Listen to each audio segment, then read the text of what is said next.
Yeah. Hi. Hello, everyone. This is Shanmugaraj. Welcome back to my channel.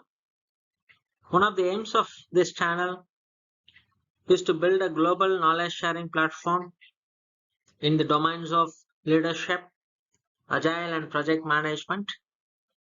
You can join me and help me with that either by subscribing to this channel or liking, sharing my videos to our friends. Right? So, having said that, let us get into today's topic. Currently, we are discussing some of the leadership ideas from MIT Sloan School of Management. Today's topic is try this data framework for analytics advantage. This particular article published in MIT in the month of January 2023. Why it matters? Finding the right data, cleaning it, and shaping it so that it meets our needs is a skill. Here we are going to discuss about 7 pro tips to get the job done right. Data has the power to help drive efficiencies, increase profitability, and bolster innovation.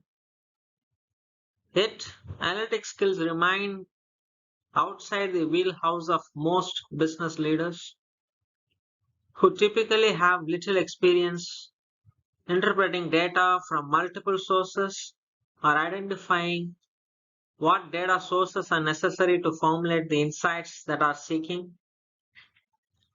Shoring up this experience gap among leadership can make all the difference in turning data-driven business aspirations into tangible and decisive actions.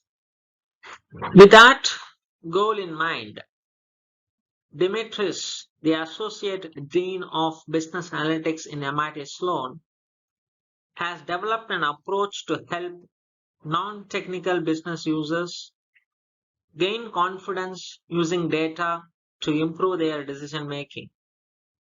In his online course for executives titled Applied Business Analytics, lays out an analytics framework that is designed to help business people determine which analytics approach is best suited for their application and improve their ability to leverage big data for better business outcomes. The framework is built upon data, models, decisions, and value with an emphasis on decision making. The two protagonists in this process are data and decisions. Analytics leaders may understand the basics of modeling, but it is their skillful handling of the data and the decision that gives an edge. If you look at this picture, this talks about analytics data framework, which built upon data, models, decisions, and value. Data determine what data is could be available, identify the sources, ensure machine readability. Models determine which algorithms to leverage depending upon the data gathered. Decisions define which business decision to support, determine the decision maker's requirements for accuracy and interpretability. Value verify the value of analytics enhanced process as compared to the status quo, baseline, and implement. The framework at a glance. The framework begins with the data, the most important aspect of analytics. Finding the right data, cleaning it, and shaping it so that it works toward your need is a skill that takes experience and understanding. Next, organizations use the data they have gathered to decide which model to use.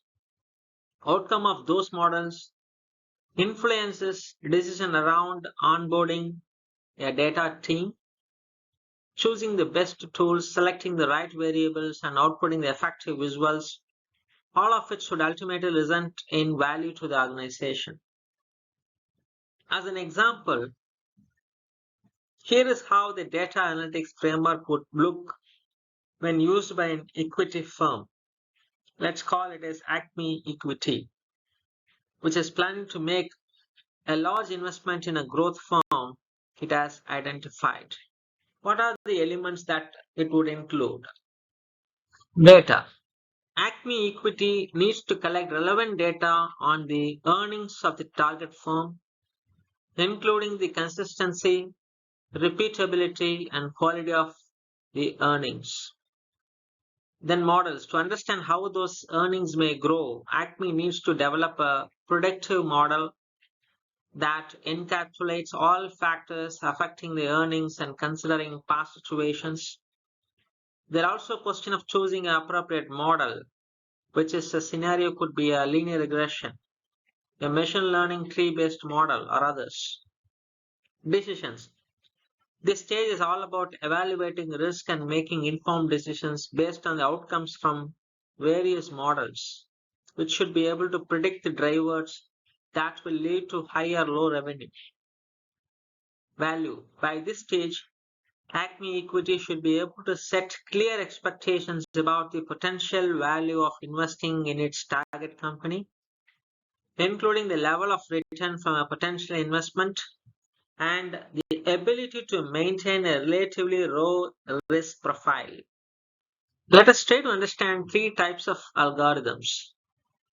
Central to any business analytics initiative are algorithms, which is a set of guidelines that describe how to perform a particular task.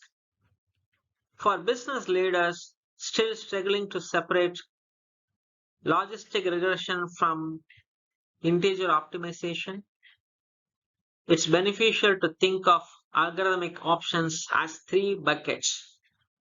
Descriptive, for identifying patterns and converting images and text to numbers. A descriptive algorithm might be used to group movies, to generate and to create a personalized movie recommendation engine, an approach popularized by Netflix. Predictive algorithms for forecasting outcomes such as whether the person is likely to default on a loan or how many games a baseball team will win in the next season. Finally, prescriptive for recommending next steps such as suggesting a particular insurance policy or an investment selection. Determining which algorithm is the best fit requires an understanding of the type of data and how it organized. Structured data is organized in rows and columns where rows represent data points and columns represent variables and features of the data. Unstructured data is any data not organized in that way, for example, voice, video, text, or tweets. Unstructured data eventually needs to be converted into a structured data to ensure a complete and integrated data set, a task that is much on business leaders' minds. According to analytics management firm Comprise, 87% of the IT leaders survived in 2022 said managing unstructured data growth is a top priority, up from 70% the year previous. Let us try to understand some of the pro tips for analytics success. Data analytics is a complex and highly specialized endeavor, but with a pragmatic approach, the practice is accessible to more business users, enabling companies of all stripes to reap the rewards of data-driven decision making. Setting an objective and mapping a problem statement to the framework are important first steps. But equally important is identifying both roadblocks and anticipated opportunities and planning for those.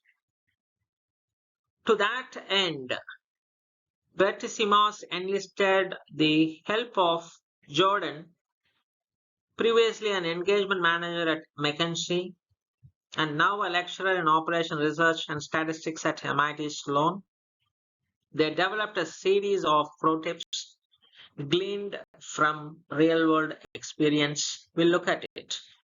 1. Foster stakeholder agreement. Leveraging analytics to solve complex business problems necessitates some assumptions, but it's also important to ensure that all stakeholders are aligned on a methodology that comprises inclusion and exclusion criteria governing data and models. If stakeholders don't agree on the basics, they aren't likely to accept the recommendation of the analysis, and the effort is not for naught. The second tip: enlist the right leader. An analytics leader with a political capital can ensure more effective collaboration between junior tech talent and domain experts. The right leader will engage the appropriate subject matter experts to determine what data will be most useful and coach teams to build trust. Ultimately, the choice of leader will help accelerate time to value for analytics efforts and shorten model production cycles. Tip 3: determine the appropriate data set and size. Data sets can come from numerous places, including data markets, public records, known databases, and self-generated data, as well as the API economy. Analytics leaders should work with both subject matter experts and data scientists to determine the appropriate data sources along with the right training set and test set data size.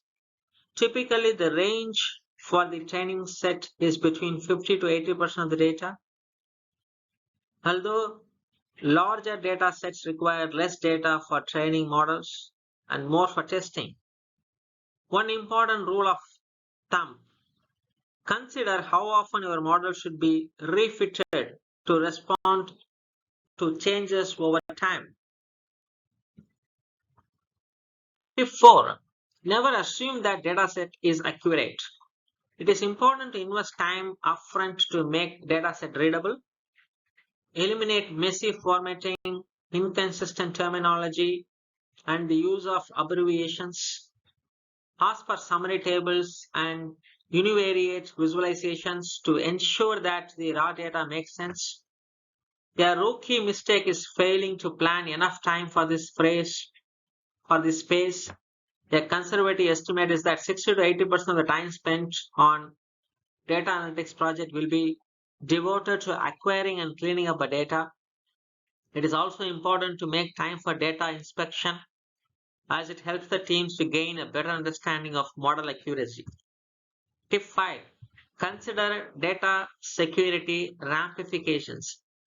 Often, when you buy data, it's been sanitized to exclude personally identifiable information such as social security numbers, email addresses, or bank account numbers.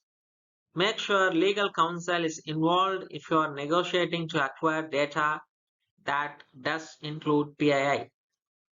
Tip number 6: establish a model baseline. It is important to have a baseline to compare against more sophisticated models to help determine whether more data, effort, financial investment, or computational power is required to improve predictions.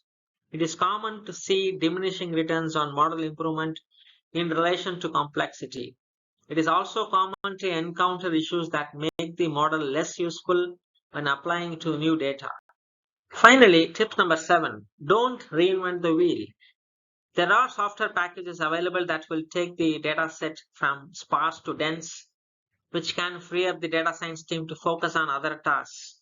Spend time exploring the optimization and open source community to find available packages that can be tapped from broader use, so the team does not have to create everything from scratch. With that, we have come to the conclusion of this video. Hope you guys got a fair understanding on data analytics framework from MIT Sloan. We talked about framework which is based upon data, model, decisions, and value. Then we talked about 3 types of algorithms like descriptive, predictive, prescriptive. And finally, we talked about 7 tips for our analytics project, right? So hope that you guys are liking these kind of videos that help you to improve your knowledge and your business acumen as well as your leadership development, right? So with that, I'm signing off. See you in next video.